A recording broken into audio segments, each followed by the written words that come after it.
What we're really trying to do is work out what the Chinese are up to and what they might do next. And their support for, or their tacit support at least, and we think more material support in some places as well, for Putin's war in Russia has obviously raised the temperature and put more pressure on not just our listening agencies, our signal intelligence agencies, but also on agencies like MI6 and the CIA to come up with information about what they're thinking and what they're planning to do. What is a spy balloon, and how many of them might be up in our skies?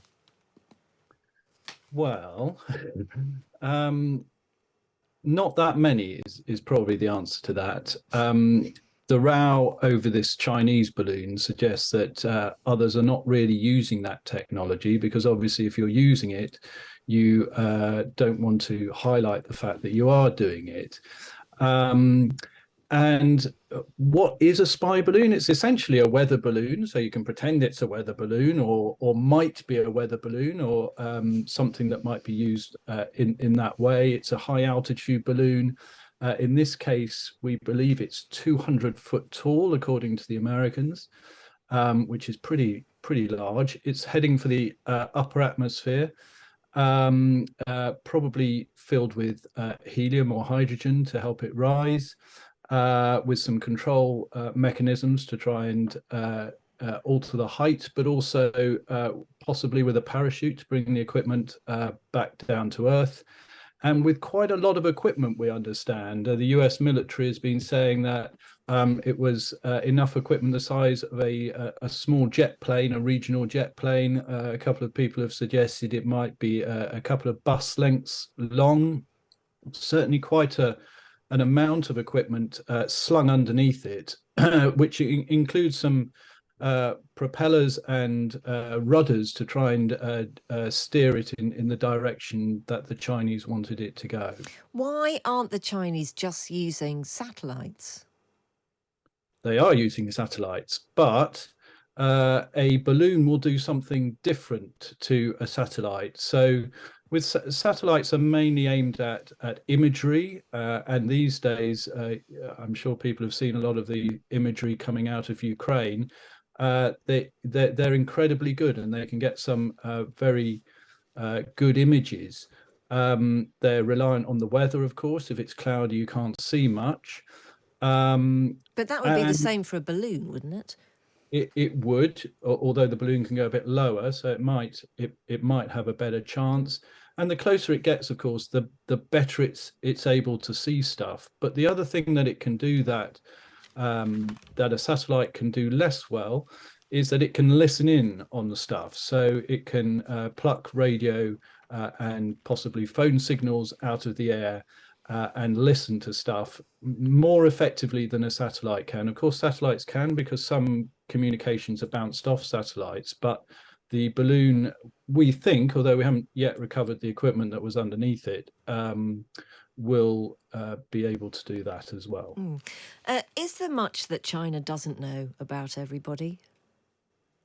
Good question. They are spying on an industrial scale. I mean, it's kind of kleptomaniac spying, if you like. They just kind of try and nick as much stuff as they possibly can and send people in as many directions as they possibly can to try and find out stuff. And some of it doesn't seem to be very useful, but they just want to gather it all in. And essentially part of that is not wanting to do the work yourself, if you like. If you can, steal a secret, get some industrial or commercial advantage, they'll do that. But the other side of it is that they're also looking for military secrets that might help their armed forces make jumps that they aren't able to do so far. And of course, they nicked some of the blueprints for the F-35 stealth fighter, the American fighter,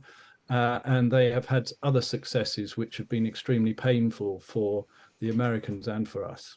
If they're embarrassed about this spy balloon emerging and being taken by the Americans, will there be some kind of a fallout from that at all, or will there just be silence?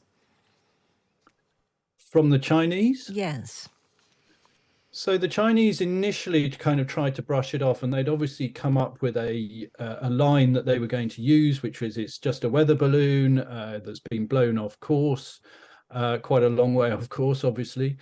And when it was shot down so publicly, they then have got slightly more irate and talked about it being the property of the Chinese and so forth. How far they want to escalate this, I'd be doubtful, but the Americans have already escalated it a long way because, of course, in the spy world, the usual thing to do is to sort of shrug your shoulders and think, well, we'll get one up on you next time. But in this case, the Americans have made the choice to make this public. They think it's a very blatant use of these balloons. And they cancelled a diplomatic visit by the Secretary of State to China that was supposed to be happening around now. Sorry to the balloon itself is blatant. I mean, it's great big balloon. Why? There must be better ways of doing it, surely. I mean, obviously you've mentioned satellites, but I don't really understand the significance of a balloon. Well, I mean, the balloon clearly is important to the Chinese, and they clearly think they're going to get stuff from this balloon that they wouldn't get with the satellites, and therefore it's worth the risk of sending something that sounds blatant across the United States. But we understand from US administration officials that they've done it a few times before, so they obviously thought they were getting away with it.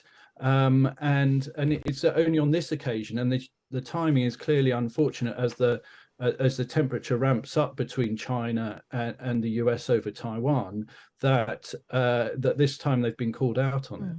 How effectively is America, or indeed us, the UK, spying on China?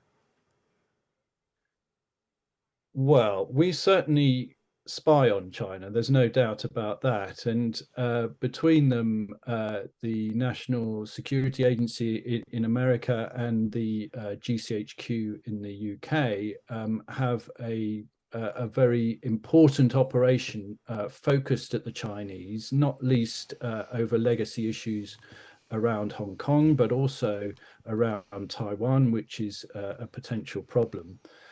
We're much less focused on the Chinese tendency to try and steal secrets and gain a competitive advantage. What we're really trying to do is work out what the Chinese are up to and what they might do next. And their support for, or their tacit support at least, and we think more material support in some places as well, for Putin's war in Russia has obviously raised the temperature and put more pressure on not just our listening agencies, our signal intelligence agencies, but also on agencies like MI6 and the CIA to come up with information about what they're thinking and what they're planning to do.